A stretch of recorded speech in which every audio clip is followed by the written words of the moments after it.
Olá, pessoal da nossa Casa na Arte, tudo bem por aí? Espero que sim. Hoje é sábado, é dia de leitura, né? Aqui no nosso canal, como a gente faz todo sábado para relaxar, descontrair um pouco, não falar de coisas tão sérias e de papos cabeça, e sim de coisas mais leves, né? De leituras, poemas, letras de música que deixam a gente assim mais no clima do final de semana. E hoje eu escolhi um trecho de um livro muito curioso para ler aqui juntinho de vocês, para a gente dividir um pouquinho esse tempo, né, do nosso sábado.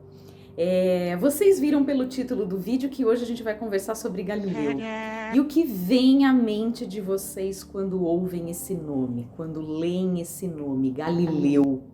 Imaginam um homem pensando, um estudioso, um cientista, que usou aí o telescópio para investigar certos mistérios dos nossos céus, dos astros, dos planetas, principalmente da Lua e dos cometas, né, que são assuntos que ele aborda muito nos seus livros, né, nas suas obras. Enfim, o que vem à cabeça quando a gente ouve esse nome?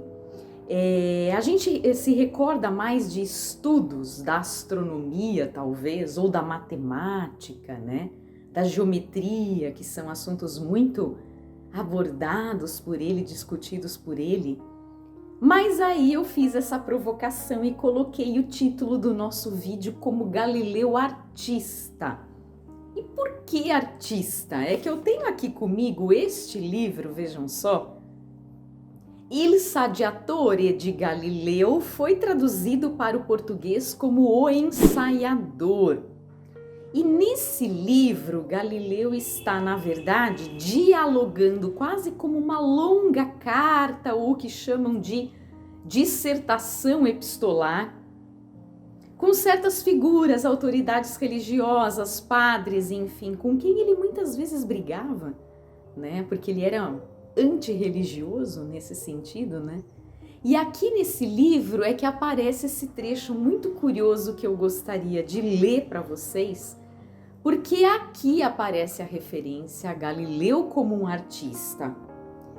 Quem teria usado essa expressão Galileu como artista toscano foi Milton em seu livro Paraíso Perdido. E aqui temos uma introdução, antes que a obra dele efetivamente comece, escrita por Giulio de Orello. E ele retoma essa citação e intitula a sua introdução neste livro como Galileu, o artista toscano. Mas a gente tem que entender essa palavra de uma forma meio especial. Talvez com mais conotações, com mais sentidos do que simplesmente o que a gente entende hoje por artista. É artista no sentido de artista, Galileu era filho de um musicista, mas é artista no sentido também de artífice ou artesão, e também de filósofo experimental, porque ele encara a ciência de uma forma diferente e cria um modelo de enxergar a ciência que depois vai ser muito fecundo, muito abundante e defendido por muitos outros estudiosos depois dele. A sua escrita é uma escrita que parece de artista e que parece muitas vezes de poeta.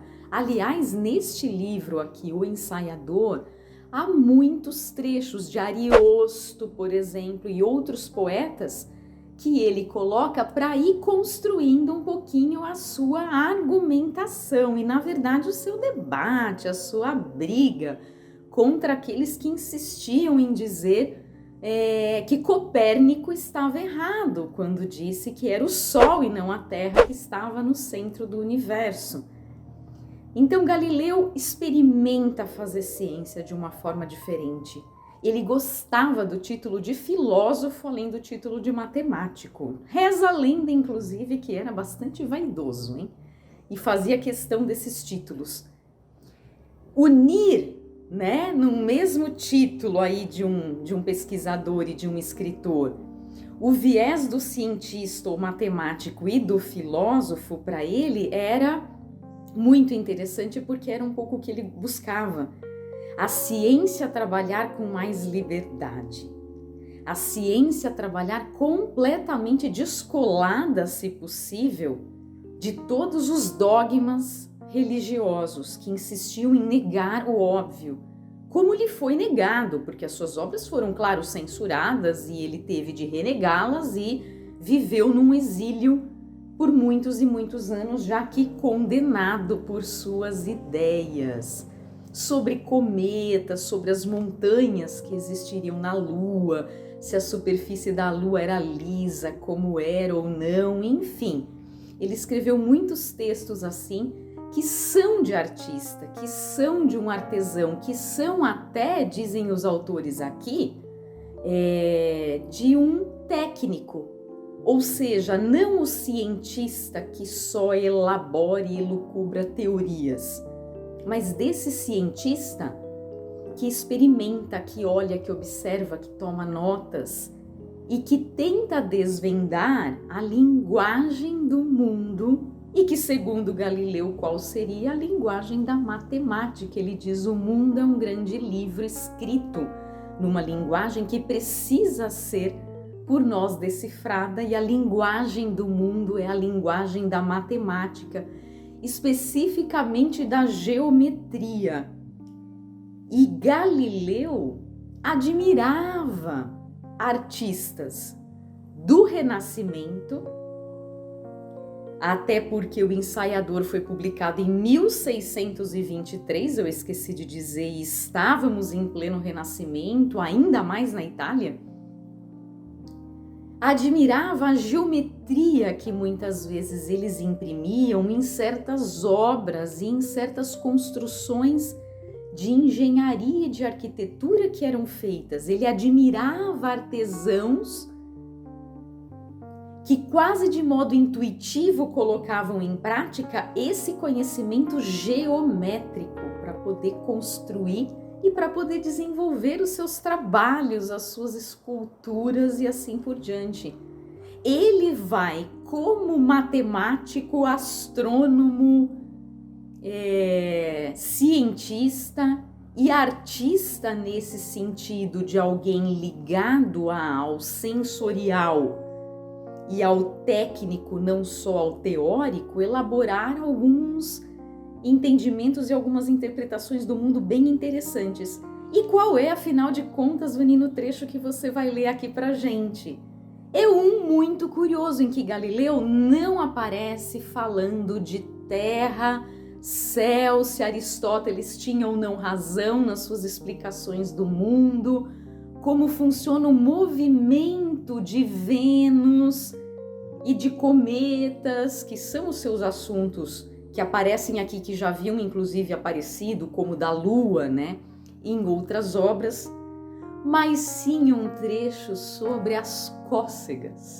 Galileu escreveu sobre cócegas. Como é que eu ia mostrar esse Galileu um pouquinho mais solto, talvez, e um pouquinho filósofo natural, artista, artesão, o que isso quer dizer ou não? Então vamos agora curtir um trecho deste livro, que é bem célebre até, próximo ao parágrafo 48, que é um parágrafo muito citado, inclusive aqui da obra, quem fizer uma busca aí rápida vai descobrir, em que ele fala sobre as cócegas, porque ele está, na verdade, falando sobre o que é a nossa percepção e quer estudar os objetos, os corpos, a matéria que tem certas características e que devem ser justamente interpretadas à luz da geometria, e alguns corpos e alguns objetos que, na verdade, têm qualidades secundárias, diz ele, não primárias. E vejam só que interessante. O corpo animado que recebe tal operação sente diversas afecções conforme é tocado em diversas partes.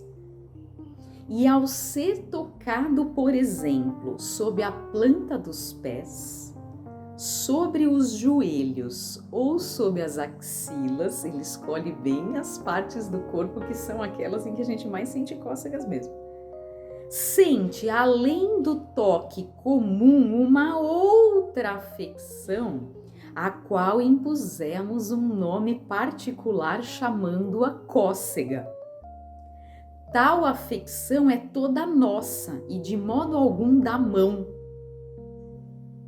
Parece-me que gravemente erraria quem dissesse haver na mão, além de um movimento e contato, uma outra faculdade diversa desta, isto é, fazer cócegas.